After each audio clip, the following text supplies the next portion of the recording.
The Sivaprakasam of Umapathi Sivam, with English translation by the late K. Subramanya Pillai, M.A., M.L., Professor of Tamil, Annamalai University, published according to the orders of His Holiness Srila Sri Subramanya Deshika Jnana Sambandha Paramacharya Swamigal, 25th in the Holy Line of Dharmapura Madinam, and by Srila Sri Munasomasundara Tambiran Swamigal of Trichimunamut attached to the Adinam, 1945.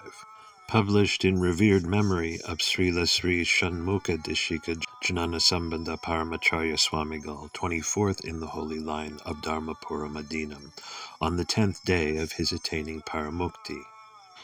Shiva Prakasham, benedictory verse, enlightened and free from thoughts of stern karma, shall become the hearts of the votaries, who never forget to stew bee-humming blooms every day at the heroic feet of the elephant deity, whose sacred form is light, spiritual, and who comes forth pouring out the must of divine wisdom and dispensing supreme delight to fit souls.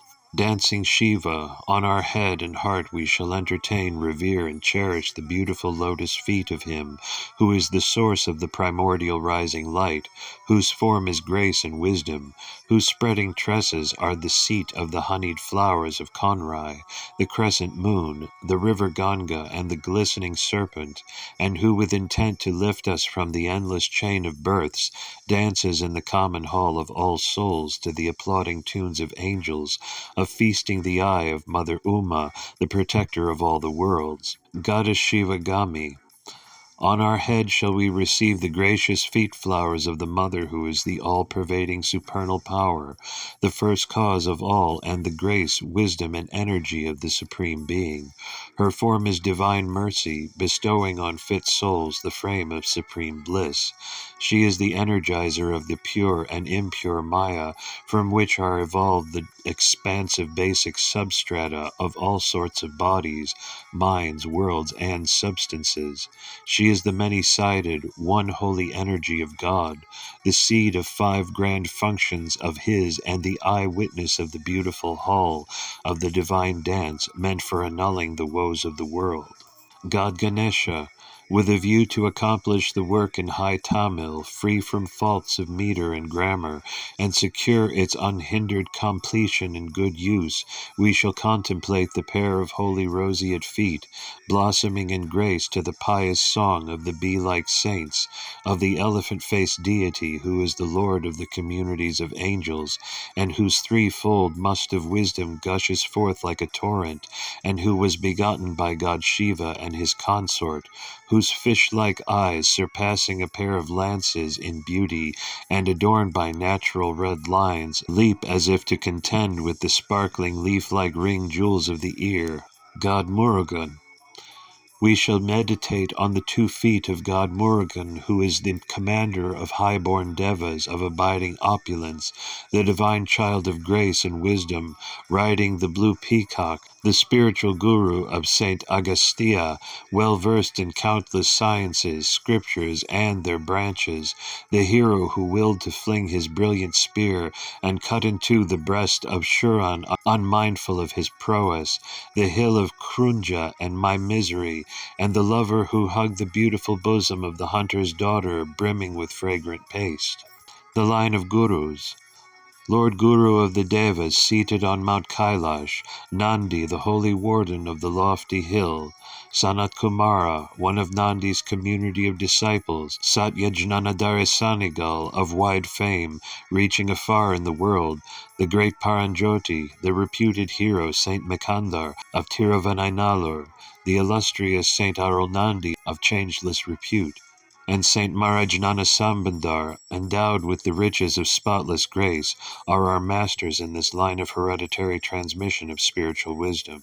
Marajnana Sambandar, On our head shall we entertain the flower-like feet of growing beauty of our spiritual father, Maharajnana Sambandar, of perennial fame, who is the crown gem of Shaivism, for perpetuating the descent of spiritual wisdom on earth, for the popularization of the many-sided Samaveda, and the renown of the line of the great Parashara.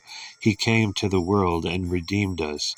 He was born at Maradur and flourished at Panagadam, encircled by the cloud-capped cool fine groves, from whose boundary walls the lofty banners with their hand-like fringes shot up and impeded the passage of the moon along the sky. The substance of the work.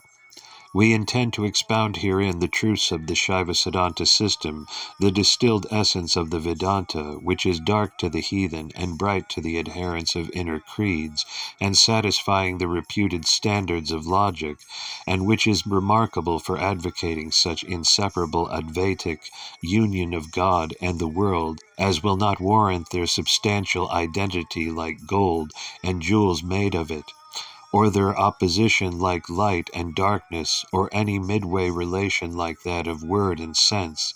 Such union will be comparable in their unity to the blending of body and soul, and in their diversity to the light of the eye and the light of the sun, and in their concomitance to the knowing power of the soul and the seeing power of the eye, and will be realizable as the fruit of a course of righteous practice ordained by great books of wisdom.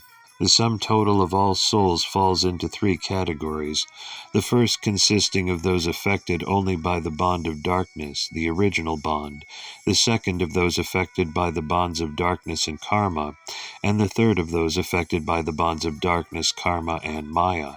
On the principle of showing like to like in catching animals, the Lord comes to redeem the man affected threefold in the guise of man, and confers on him the grace needed to break the bonds by means of his holy look, touch, bright mystic word, force of thought, instruction in scriptures and yogic practice, and by performances of homa which will be either external or internal.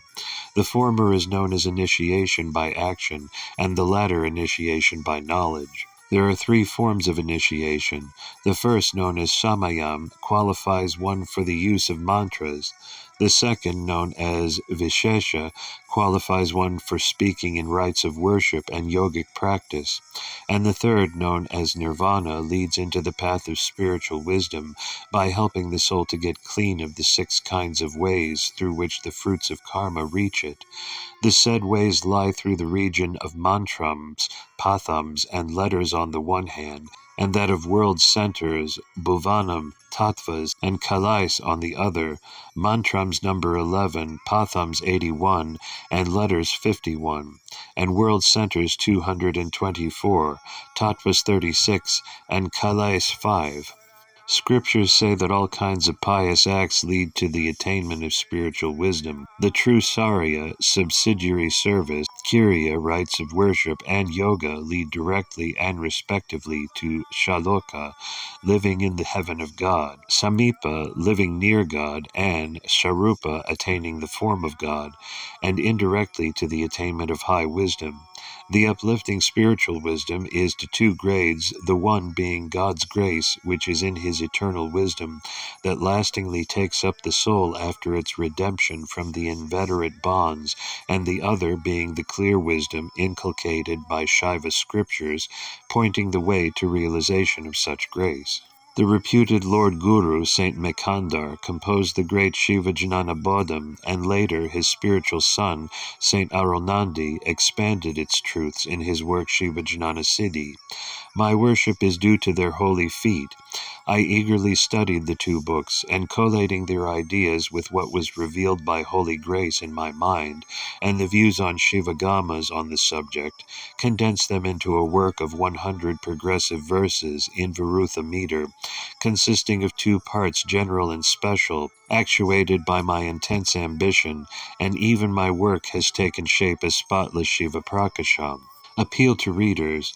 Whatever is old cannot be deemed to be good on account of its antiquity alone, and whatever book comes forth today cannot be judged ill because of its newness.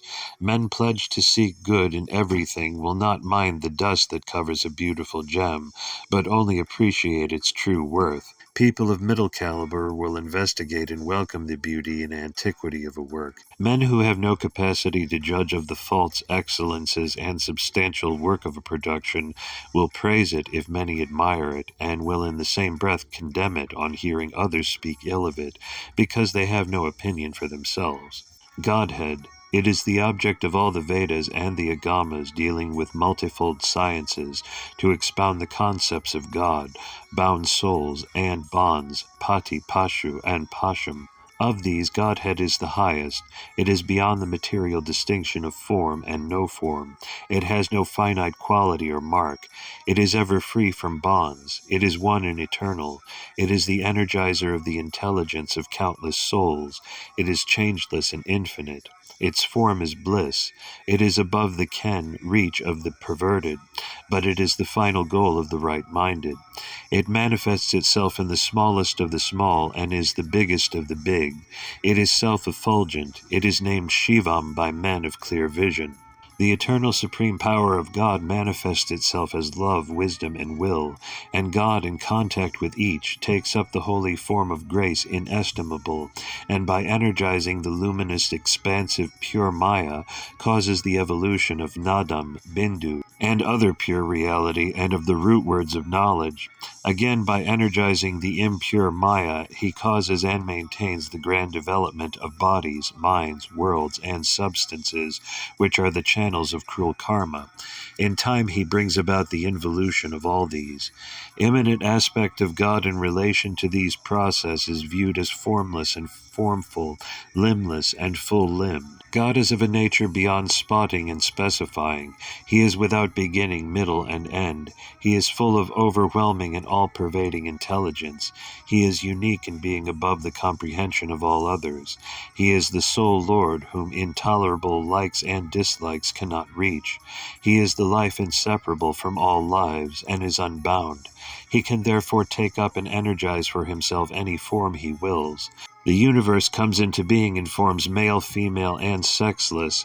It endures and suffers involution in due processes of time. Subsequently, it undergoes re-evolution on account of bonds from which souls are to be freed. Forms change, appear, move, and disappear. Maya, their primordial basis, is by itself motionless and unintelligent. The bound souls have not the intellectual freedom to assume forms of their own accord, and yet they are embodied and do their work.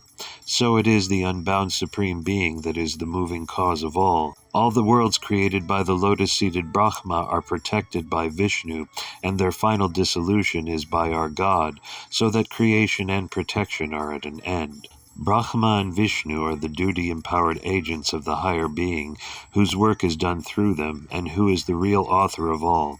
He remains unaffected by these functions, like the sun in the sky, before whom one lotus puts forth its bud, another blossoms in full, and a third fades and falls.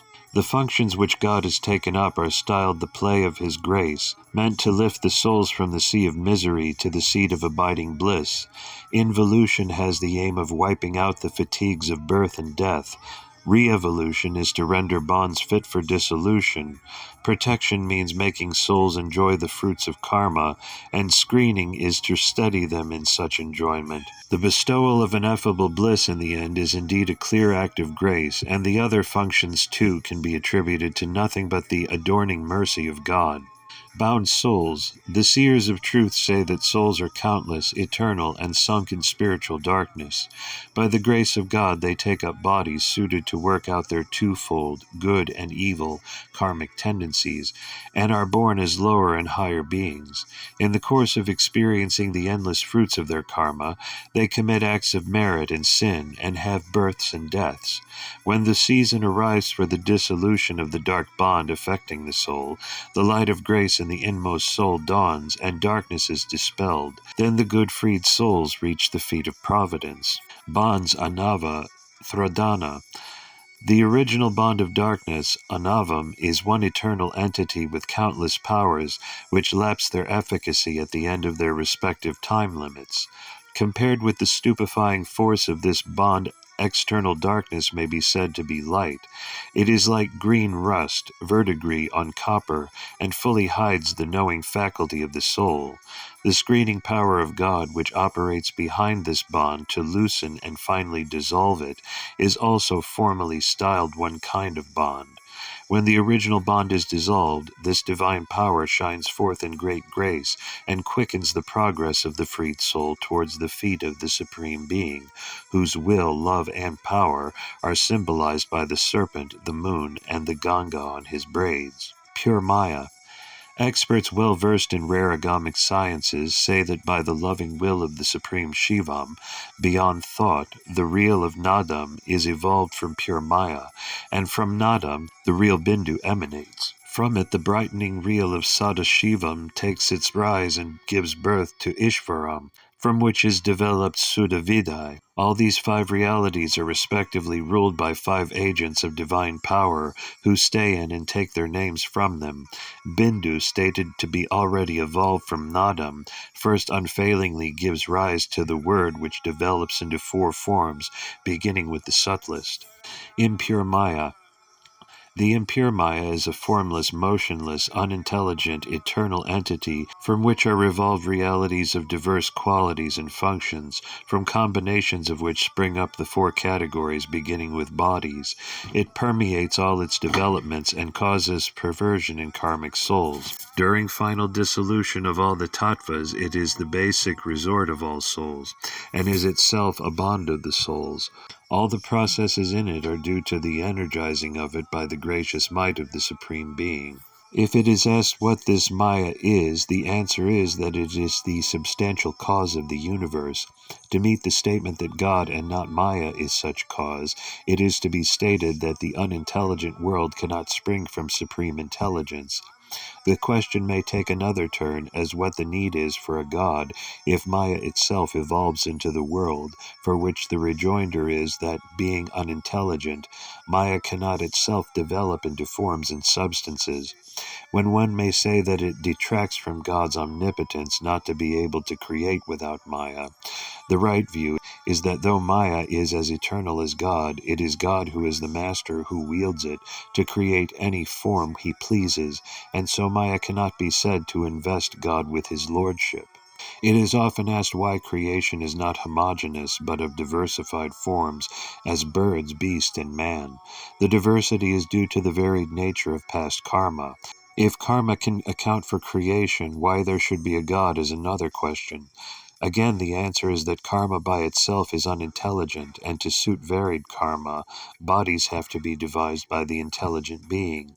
If it is said that souls being intelligent can themselves take up suitable karmic bodies, it is against the fact that the souls have no intelligence free enough to do so. So there is no ground to infer that such soul and the sum of unintelligent entities duly come together without a God to unite them. If bodies are attached to souls by God to make them suffer growing woes due to inevitable karma, the question arises, what enveloped the soul first, karma or Maya?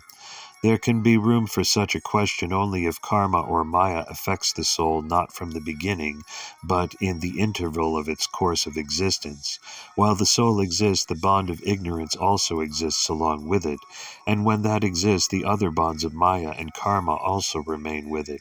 The three bonds are comparable to the bran, husk, and germ of a grain of paddy, and are said to be beginningless. This is the view of Shivagamas. The realities which incline the soul to worldly experience, namely time, destiny, animation, intimation, and inclination, are evolved out of impure Maya through the agency of Anantha, and from the real of animation, Mula Prakriti is evolved through the agency of Srikanta Rudra.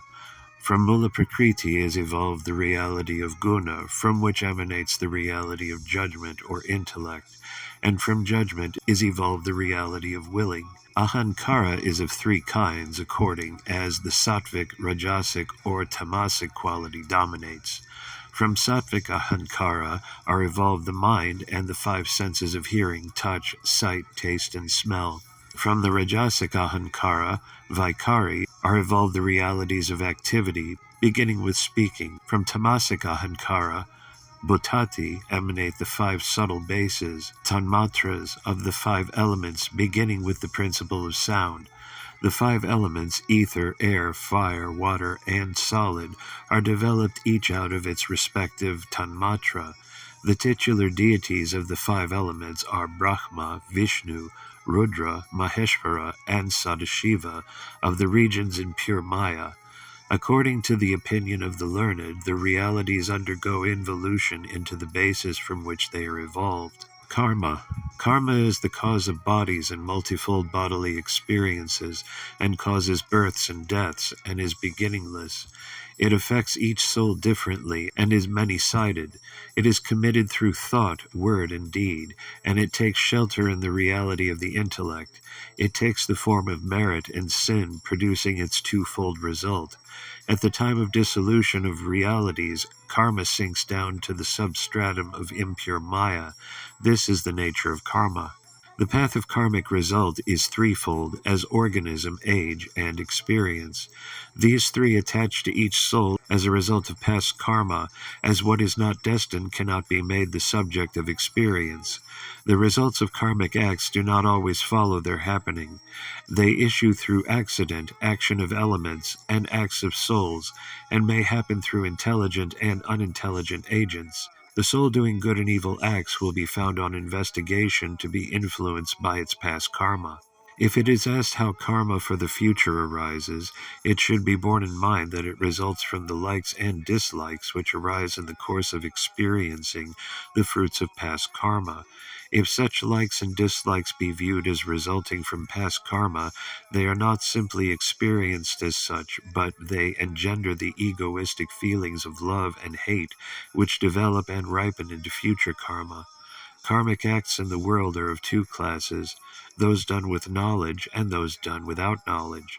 Each is of two kinds according as it causes pleasure or pain, and are respectively termed acts of merit and sin, which unfailingly affect the soul. The twofold karma is committed in the form of word, thought, and deed.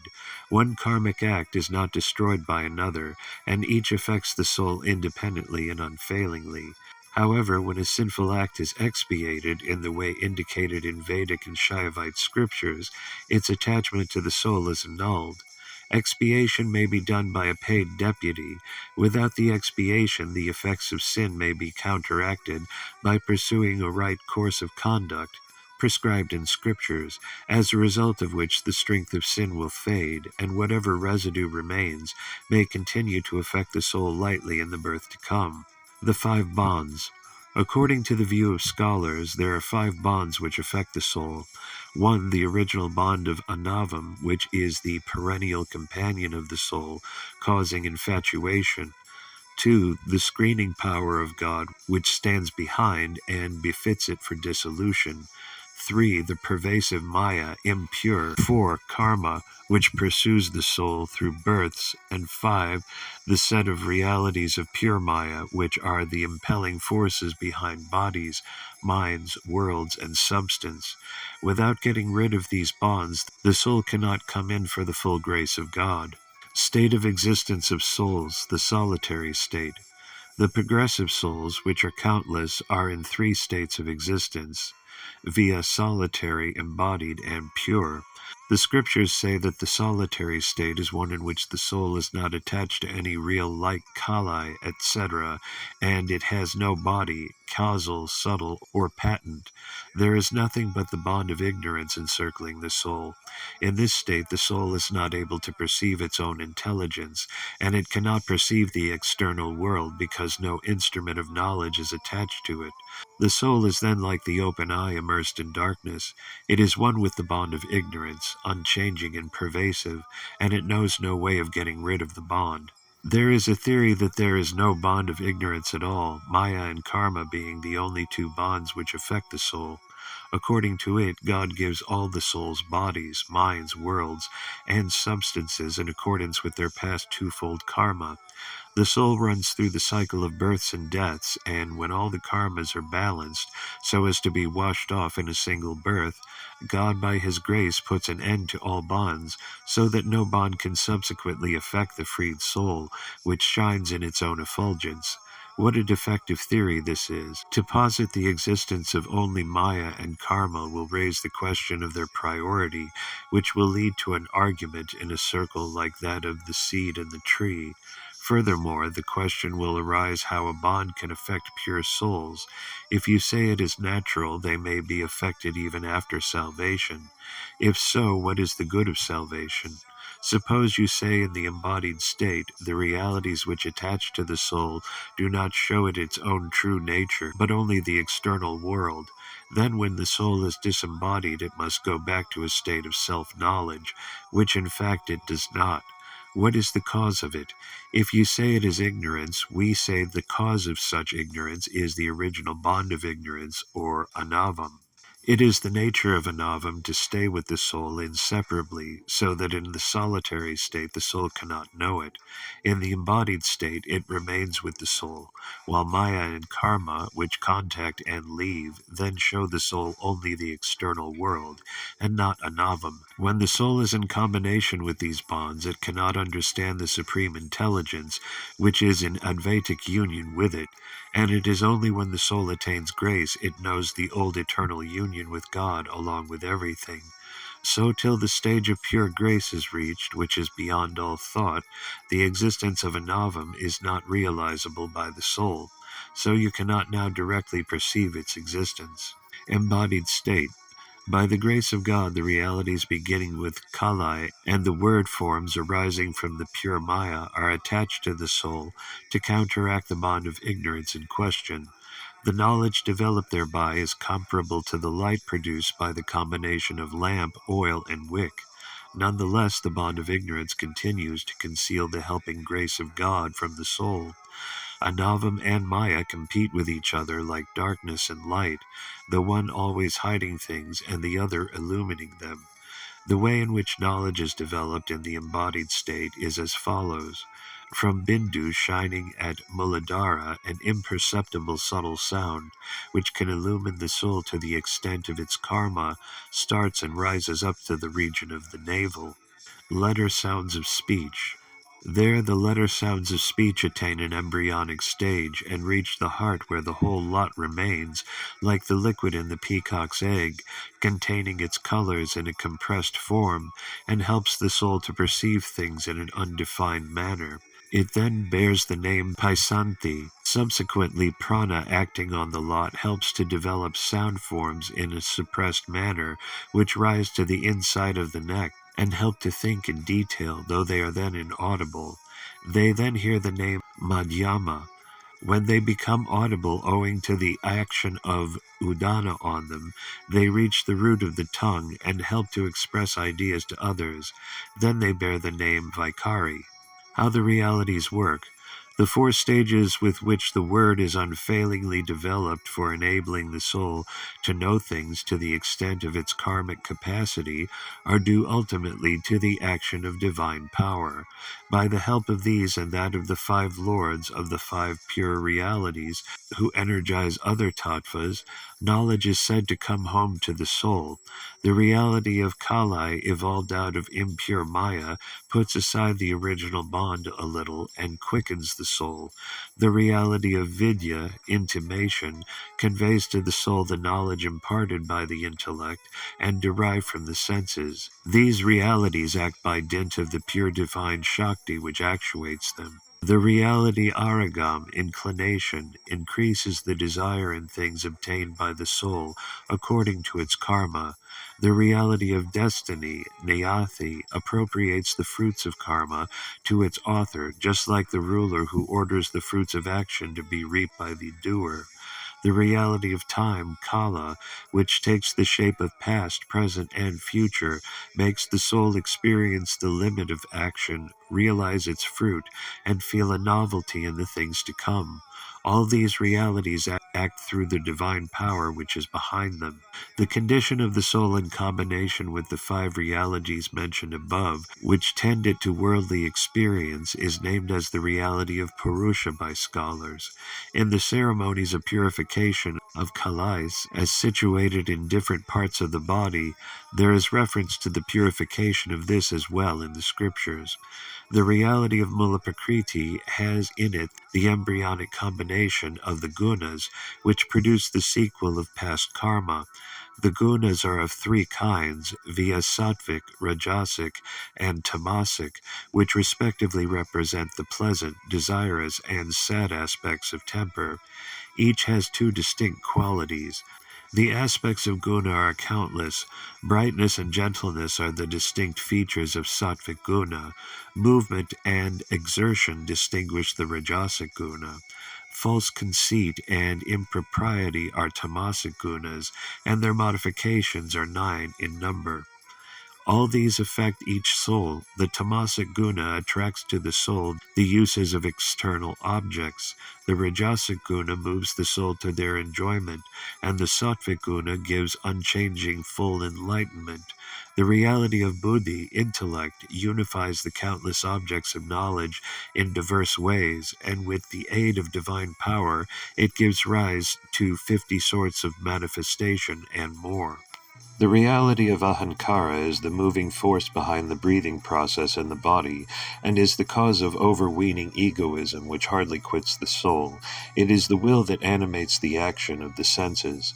The reality of the mind, in the form of desire, impels the senses to get hold of objects. Its function is thought and perpetual motion. Its investigating and doubting aspect is known as chittam. The five senses already mentioned, which are respectively situate in the ear, skin, the eye, the tongue, and the nose, perceive sound, touch, form, taste, and smell in order. The realities of action situate in the mouth, the foot, the hand. The excretory and sex organs have the functions of causing speech, walking, handling, ejecting, and delighting. The five elements already mentioned, beginning with ether, attach themselves to the ear, the skin, the eye, the tongue, and the nose, and aid in the perception of sense objects by the soul staying in the body. In the external world, ether permanently accommodates the other elements. Air causes movement and heaping of things. Fire heats and unifies them. Water cools and softens things. And earth, the primary element, hardens and bears objects. Thus there are 36 realities, 5 pure, 7 mixed, and 24 impure. Entangled amidst these realities, the soul undergoes a long course of misery, and when it quits the body, it casts it off as a snake discards its slough, and as the young bird breaks through the egg and suffers a change of personality as in a dream. Even though the patent body is thrown off, the soul attaches itself to the persisting subtle body, of which Kalai and the like tattvas are constituent parts, and travels to other regions, and after repeating the fruits of karma, there it comes back to earth by the will of God. This is the view of the scriptures. The sources of birth are of 4 kinds, namely the egg, sweat, vegetable roots, and the womb. And the categories of living beings are 7 in number, each of which has numerous organic varieties. The plant kingdom has 1,900,000 varieties. Of the creeping creation, there are 1,500,000. Of the celestial beings, 1,100,000. Creatures in water, birds of the air, and beasts on earth count each 10,000,000. Mankind falls into 900,000, so that all the 7 make up a total of 8,400,000 varieties. The state of going through births and deaths in these categories, doing karmic acts, and reaping their results by the will of God, is the embodied state of the soul. When the store of past karmas attaching to the soul, the set of karmas pertaining to the present birth, and the group of budding karma for the future are all balanced alike, so as to be terminated in a single birth, on account of the indifferent attitude of the soul thereto, the screening power of God, indignant hitherto, turns into the sweet grace of God, the impact of which on the soul takes place in consequence. Fall of grace. The said fall of divine grace is of 4 grades. To the souls of the highest grade, who are fit for receipt of spiritual wisdom, God, who has been their inner light, appears directly in a visible form, as Guru, cuts off their bonds, stops the recurrence of the solitary and the embodied state, and ushers in the pure state of existence. These truths should be revealed, according to the view of the scriptures, to them who have been trained in Charya, Kriya, and Yoga paths. Kinds of absolution. Diverse goals are aimed at as absolution by different creeds. They are the measures of women, the annihilation of 5 categories of experiences, the subdual of 3 gunas, the destruction of karma, the mere dissolution of bonds, the immortality of the body, the realization of the self, the annihilation of the soul, the attainment of siddhis and deadening of consciousness as in a petrified condition. All these are of blamable nature. The realization of supreme bliss by the attainment of divine grace in consequence of the dissolution of 3 bonds is the highest and faultless of all. Special part. What have been dealt with hitherto constitute the general part of the book. In the other part, called the special, I shall, with the help of the divine grace, speak of the nature of the soul, the 5 states of consciousness, the mode of making the soul know a thing, the nature of the rising light of divine wisdom, its effect, the use of the holy name, mantram of God, and the nature of the souls who have realized God. Nature of soul. Staying in the body which attaches to it by dint of karma, the soul gets hold of the object which it is destined to know through the senses, knows it, and sinks into its experience. It does not know how it came to know it. From this condition it severs itself and assumes 5 states of consciousness, owing to the increasing influence of a navamalam, in the last of which it goes below the level of consciousness. This is said to be incidental to the nature of the soul in its bound state of existence. The body is unintelligent. The senses perceive each a different class of phenomena. The mental faculties act upon the results of sensation. Prana is senseless, therefore it is the soul within the inevitable karmic body that knows things with the help of the supreme intelligence. If the soul can know things by itself, it does not require the implements of knowledge. If the soul is unintelligent, what is the good of the implements? Can implements supply intelligence to the soul? It is not possible, for they are themselves unintelligent. If it is said that God vouchsafes intelligence to the soul, it will imply that the soul by itself has no intelligence, which conclusion is wrong, since God does not make the unintelligent intelligent. Know that whatever is known by the soul with the help of the implements is transient. If God cannot be known to the soul at any time, there is no final good to the soul from God. Ever since the soul took up the body, it has been knowing a thing limitedly by identifying itself with it. Such knowledge is finite, and it cannot perceive the infinite intelligence. Investigating which intelligence perceives the finite to be such, the soul by itself cannot know the finitude of things, in contrast with the infinite, which it does not know. God has no need to perceive the finite, and the remaining Maya cannot know the finite as it is unintelligent. The soul in combination with the implements of knowledge cannot distinguish the finite from the infinite, as the implements themselves are finite. In its freed condition, the soul does not look at the finite. To know the finite God's grace or wisdom cannot combine with the implements of knowledge, as they are opposed to each other like light and darkness. The impermanent cannot know what is eternal. The eternal has no need to know the impermanent and get away from it.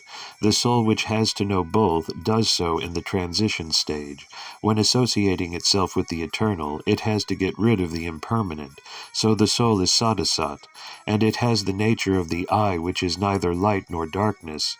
If it is stated that the lamp gives light to the eye and shows things to it, it will imply that the eye has no power to see before the lamp supplied the light. The eye stands apart from the things seen and sees them in the light.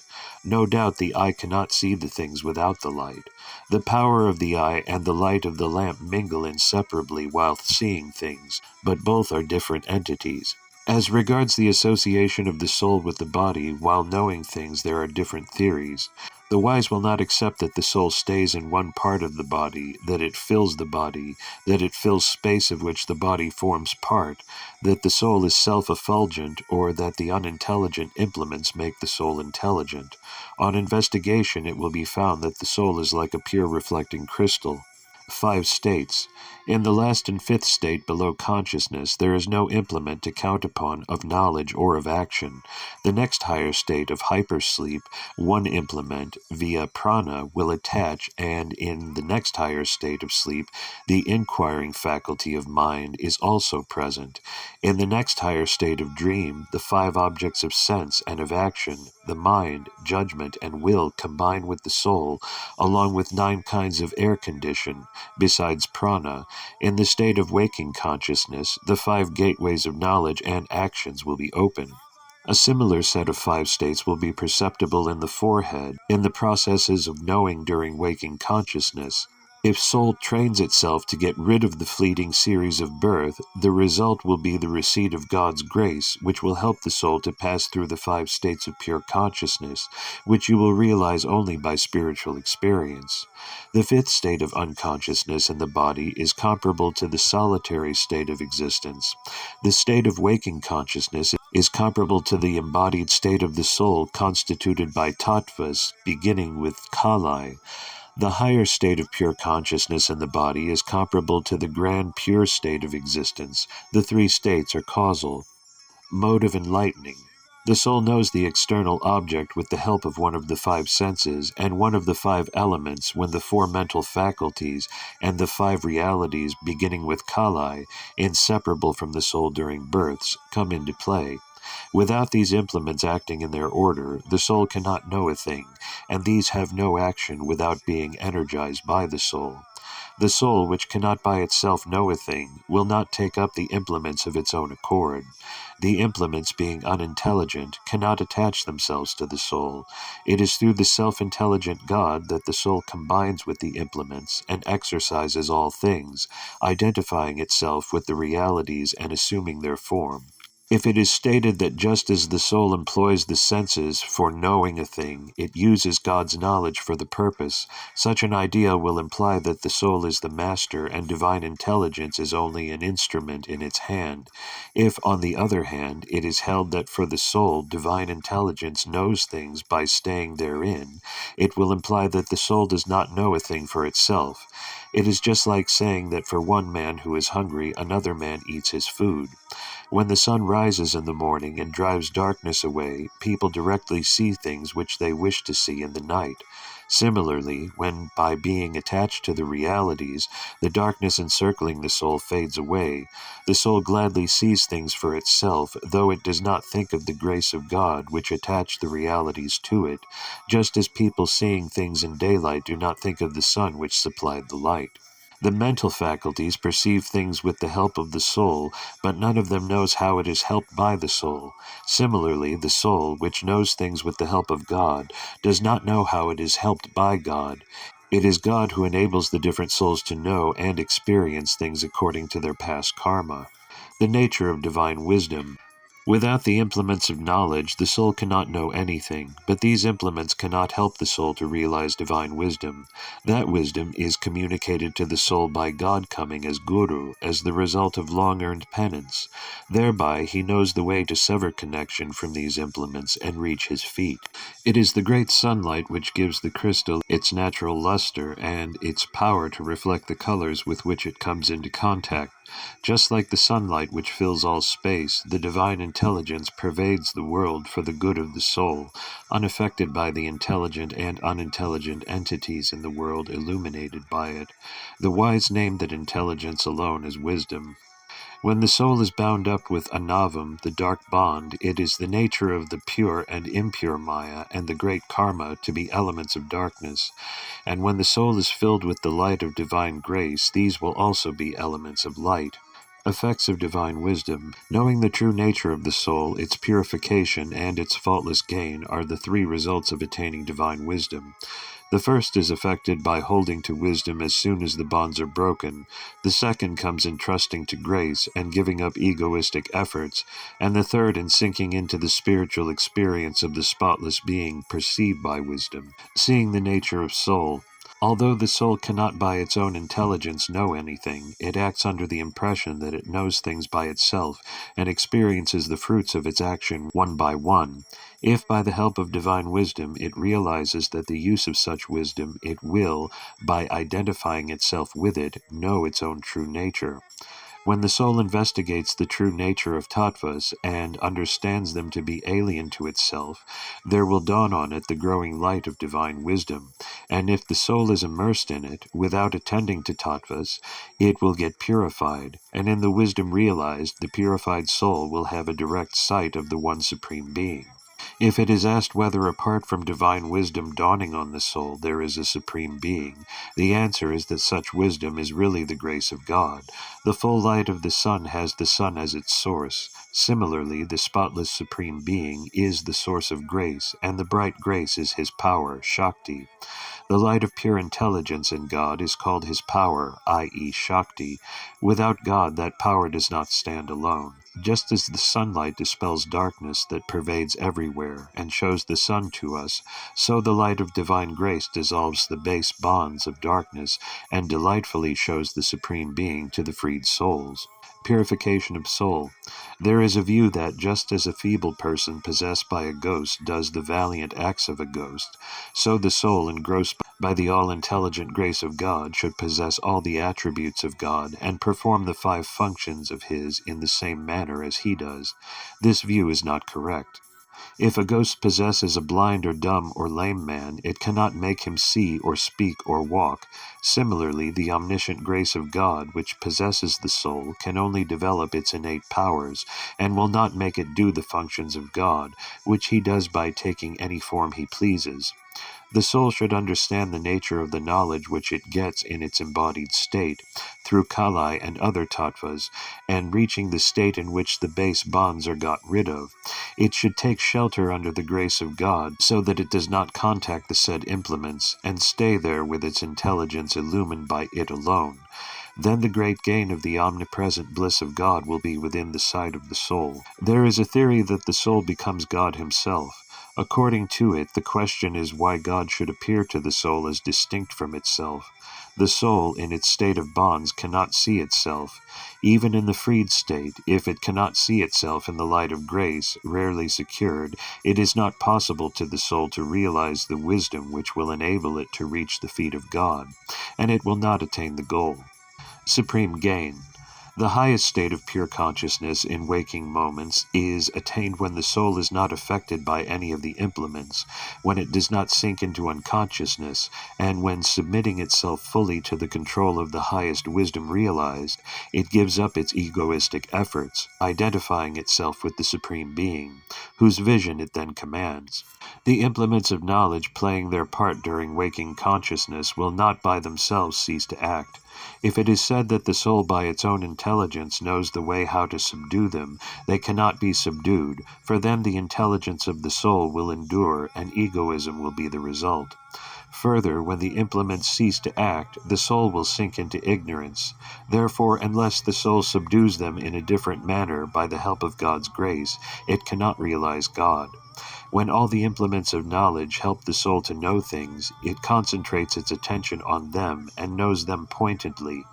If that kind of finite knowledge fades in the light of God's grace like a lamp before the sun, the soul will realize divine wisdom and be able to get rid of the bewildering births. Listening to the words of God, coming as guru as a result of penance accumulated during past births, meditating on the meaning of such words, getting a clear vision of the truth, and realizing Advaitic union with God, just as he has been in Advaitic union with the soul, spiritual tranquility, are the 4 steps in spiritual wisdom, the completion of which secures final salvation. Spiritual tranquility. The soul cannot see God with its finite conscience or self-conscience. Attaining the superconscience vouchsafed by God, the soul should give up its finite conscience and get immersed in grace, which will dawn upon it. Subsequently, it should attach itself with love to the Supreme Being sighted. This is called the spiritual tranquility with God. Easy means of attaining spiritual tranquility. If that union is hard to attain, the soul should keep in view the limitations of the implements of knowledge, its own nature, and the Advaitic union of God with the soul. And it should cherish a lasting love for God. Then it will be easy to realize the said state of tranquility. If you intend to realize God by meditation, you require the use of mental faculties, which is no good since God is above these faculties. If you say that you will meditate without the use of faculties, you will conceive nothing, and you will only sink into unconsciousness. If you say you will conceive of God as something inconceivable, you realize nothing about him. For those who have received the grace of God, no such meditation or thought is required at all. It is said that one Supreme Being has become two, God and soul, and that they unite. There should be no distinction between God and soul. If God and soul are different and become one in final beatitude, it implies that one of them becomes destroyed. If God and soul would not unite, there is no Advaitic union, and if the soul in union with God is said to be like the iron in the fire, it should possess all the powers of God and perform his 5 functions, which has been refuted. So for the Advaitic union of the freed soul with God, the proper simile is the Advaitic union of the soul with its original bond, anavam.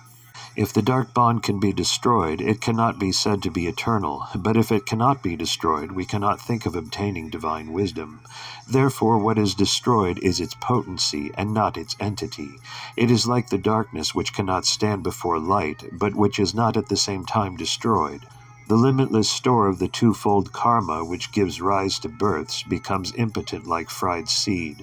The karma for suffering which the existing body remains continues to affect the body alone, and the karma for the future which may arise out of experience will be destroyed by the fire of wisdom, which is like bright sunlight dispelling darkness. The holy name of God.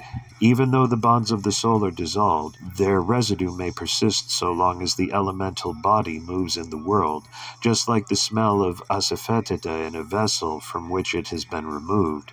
To counteract the effect of the same, one should use the mystic name of God, the meaning of which has neither beginning nor end, as instructed by the divine Guru. Those who use it will not be affected or perverted by the residual effects of the bonds. Of the 5 letters of the mystic spell Shivayanama, Shi represents God, Va his grace, Ya the soul, Na the screening power of God, which involves the Maya and Karma, and Ma the original bond, Anava.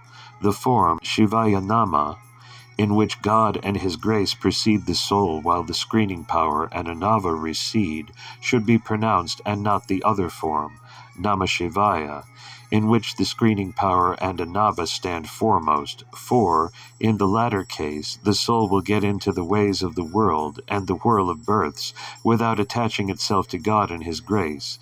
This truth may be revealed to the lovers of salvation. Pronounce the form in which the letters for God and grace stand first, in which case the screening power will destroy the potency of Anava and turn into grace. Then with the help of grace, the soul will realize God and become one with him. This is the purport of the 5-lettered mantram. The nature of the perfected. The perfected will keep clear of the evil Maya, 3 kinds of karma, and the original bond of darkness, and will get immersed in the light of grace. They will then open their souls to the inflow of divine bliss, and silently enjoy the same in the old Advaitic union with God, untroubled by anything in the world. They are above space, time, quarters, yogic seats, doctrine, sect, quality, attachment to fame and reputation, fasts, rules of conduct, penance, muttering prayers or mystic words, meditation, and so forth, all of which are not willingly given up by them, but disappear like things in the hands of people who are in deep sleep. In the world where God is worshipped either internally or externally, there are men, immersed in ignorance, who do not care for either, but altogether lead a sporting life. Even like those men, the great ones immersed in spiritual wisdom have no distinction between subjective and objective, but remain ever realizing God and enjoying his bliss. Abstract meditation of the perfected. The element of the ether gives room for all things within its sphere and permeates them all. Similarly, God's wisdom is overwhelming and all-pervading. In its light, when things are seen by the perfected, they become enshrouded with divine grace, the realization of which leads them to the final goal. This is how Jivan Mukta, the perfected, should regain the highest state of realization if he slips from it. Subjective and objective worship by the perfected. Realities, tattvas, from the earth upward should be looked upon as impermanent and vanishing in the light of God's grace, and sheltering under that grace, everything that happens to strike the mind must be looked at through the eye of divine grace. In addition, if the meaning of the holy 5 letters in the Godward form be meditated upon, the omnipresence of God will be realized, and he may be worshipped as such. It is their spiritual worship. Objective worship by the perfected.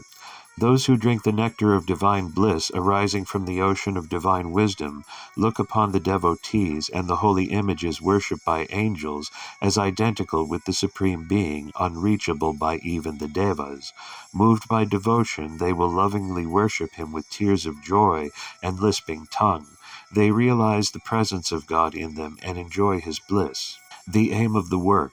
In this book we have dealt with the bound and the freed state of the soul in the light of Shaiva Siddhantam, which leads to final bliss, bears no inconsistencies, and is based upon the faultless doctrine that effect is involved in its cause. It contains the crowning truths of Upanishadic scriptures beyond the ken of all creeds, beginning with Lokayadam and ending with Shivadvaitam. Competency. The book Sivaprakasam may be taught after initiation to those that, with a view